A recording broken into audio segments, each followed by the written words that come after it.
ভগবান, এই বাংলাদেশের পাবলিক গুলোর একটু বুদ্ধি দে, একটু শুভ বুদ্ধি দে ভগবান। তোরা বিশ্বকাপ থেকে বাদ, তোরা ভারতের বই মেলা থেকে তোদের বই বাদ, আমেরিকার ভিসার থেকে তোদের নাম বাদ।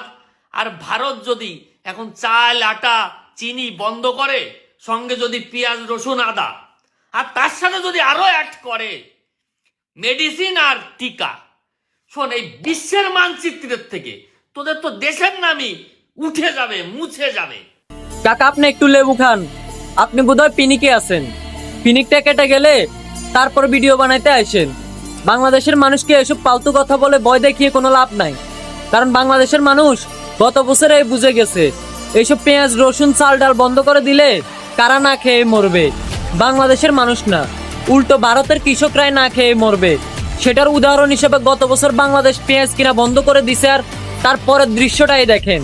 বাংলাদেশের ঠিকই লাগামের ভিতর পেঁয়াজের দাম ছিল, কিন্তু ভারতের টনে টনে পেঁয়াজ পচে গেছে, কিন্তু ক্রেতা খুঁজে পাওয়া যাচ্ছিল না। বাংলাদেশ হচ্ছে ক্রেতা, বাংলাদেশের কাছে টাকা আছে, বাংলাদেশ যেখান থেকে ইচ্ছা সেখান থেকে চাইলে সদাই আনতে পারবে। কিন্তু আপনারা ভারত, আপনারা হচ্ছেন বিক্রেতা, আপনারা চাইলে যেখানে ইচ্ছা সেখানে বিক্রি করতে পারবেন না, আর পারলেও আপনাদের উৎপাদন অনুযায়ী বিক্রি করতে পারবেন না। বাংলাদেশ হচ্ছে একমাত্র দেশ যারা প্রতি বছর ভারতের কাছ থেকে বিলিয়ন বিলিয়ন ডলারের আমদানি করে থাকে। যদি বাংলাদেশের মতো এত বড় একটি বাণিজ্যিক দেশ ভারত হারিয়ে পেলে, তাহলে ভারতের কৃষকরাই উল্টো না খেয়ে মরবে।